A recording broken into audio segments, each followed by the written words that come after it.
क्या भाग्य तय है, ये आपके अपने कर्म हैं। तो वे जीवन के उस पहलू को देखकर उसे बाहरी तौर पर समझने की कोशिश करते हैं। तो अगर आप चाहें तो मैं कह सकता हूं कि आप 80 की उम्र तक जिएंगे और आज आप पहाड़ से कूद जाएं। तो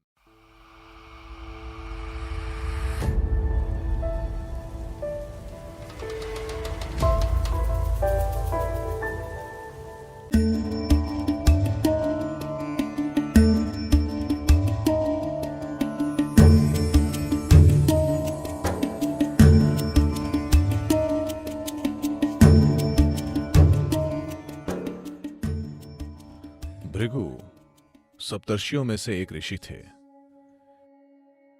जिन्होंने ये भविष्यवाणी की है कि मनुष्य कैसे होंगे। संसार के अंत तक की भविष्यवाणी। क्या यह भविष्यवाणी आपके बारे में है? नहीं, वे मानवता के बारे में बात कर रहे हैं कि यह कैसे विकसित होगी, यह क्या करेगी और किस तरह की संभावनाएं हैं।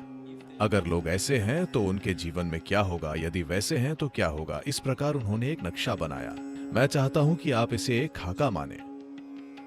मान लीजिए कि आपने हवा की गति का एक खाका तैयार किया। यहां दबाव कम है, मतलब हवा इधर आएगी।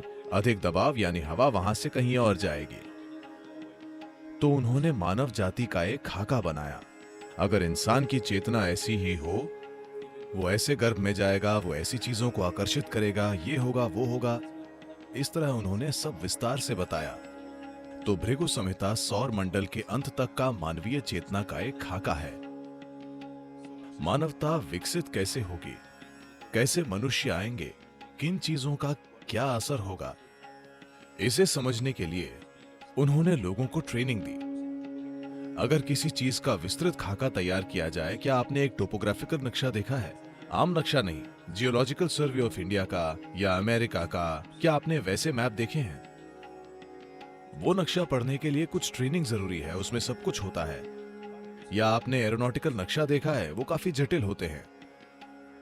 अगर आप दुनिया के एक हिस्से से दूसरे हिस्से तक हवाई यात्रा करना चाहते हैं तो उसके लिए एक एरोनॉटिकल नक्शा होता है। अगर आपको ट्रेनिंग न मिली हो, मैंने वे परीक्षाएं दी हैं और मैं पास हो चुका हूं, पर मुझे नहीं लगता कि मैं यहां से मान लीजिए साउथ अमेरिका तक सफलतापूर्वक यात्रा कर सकता हूं, क्योंकि पृथ्वी गोल है, ये घूम रही है, टाइम जोन बदल रहे हैं, ये सब नक्शे का हिस्सा है। जो इसे पढ़ना जानता है वो 2 मिनट में मैप को समझकर कोऑर्डिनेट्स लिख लेगा और उसे पता होगा कि कहां जाना है। पर अगर आपको पढ़ना नहीं आता तो आप कई महीनों में भी नहीं जान पाएंगे। तो मानवीय चेतना का गहरा नक्शा बनाकर इसे पढ़ने के लिए उन्होंने लोगों को अंतर्ज्ञान की ट्रेनिंग दी, क्योंकि ये पूरी तरह से तार्किक नहीं है। तो उन लोगों ने इस परंपरा को बनाए रखा और आप चाहे जितने भी शंकालु हों, आप जो भी हों, वे आपके मुंह पर ऐसी बातें कह देंगे कि आपको लगेगा आप बेवकूफ हैं। और दुर्भाग्य से ये सच है। आप जाकर किसी नाड़ी वैद्य के सामने बैठे, सबसे पहला झटका आपको ये लगेगा कि आपकी माँ और पिता के नाम बता देंगे। आप वहीं उसके आगे झुक जाएंगे, क्योंकि आप कहीं और से आए हैं। चाहे आप दूसरे देश से आए हों, वो नाम का पहला अक्षर बता देंगे। उसे पता नहीं होगा कि आप सुजैन हैं या तानिया, पर वो कहेगा आपका नाम टी से शुरू होता है। बस ऐसे ही, क्योंकि वो आपका अतीत या भविष्य नहीं देख रहा है, वो बस नक्शा पढ़ रहा है। नक्शा पढ़कर मानो वो कह रहा है ये तापमान है, ये ऊंचाई है वगैरह, क्योंकि ये एक अंतर्ज्ञान का नक्शा है। तो नक्शा पढ़ने के लिए उसका एक विशेष स्थिति में होना जरूरी है। ये चीज हमेशा मंदिर के आसपास होनी चाहिए। वैदिस्वरण मंदिर इसीलिए बनाया गया था और ये अक्सर वहीं होता है। अब पैसों के लिए वे हर जगह चले गए हैं। शायद वे उतने सटीक न हों, पर अभी भी कुछ लोग बिल्कुल सटीक हैं। पर अगर आप आध्यात्मिक मार्ग पर हैं और यदि वो सच्चा है तो वो हमेशा आपका भविष्य बताने से मना कर देगा। तो अगर आप जाएं और वो आपका भविष्य बता दे, यानी आप अभी आध्यात्मिक नहीं हैं।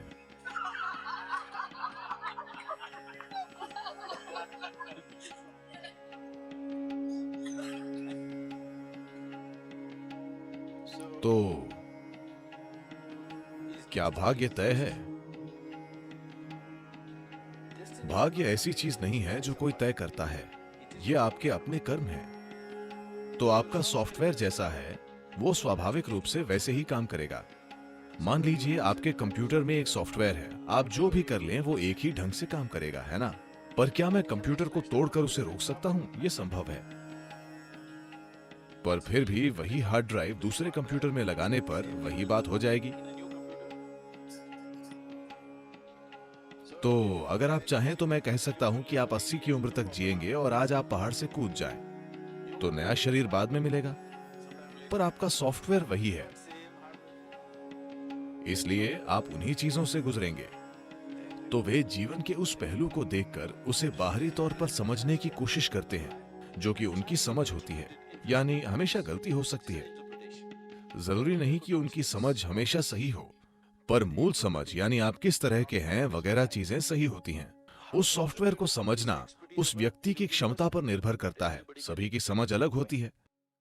तो ये पूरा विज्ञान विकसित हुआ भृगु संहिता। पर अगर आप आध्यात्मिक मार्ग पर हैं तो वे नहीं बताएंगे, क्योंकि आपको समझा नहीं जा सकता, आप उस श्रेणी में नहीं हैं।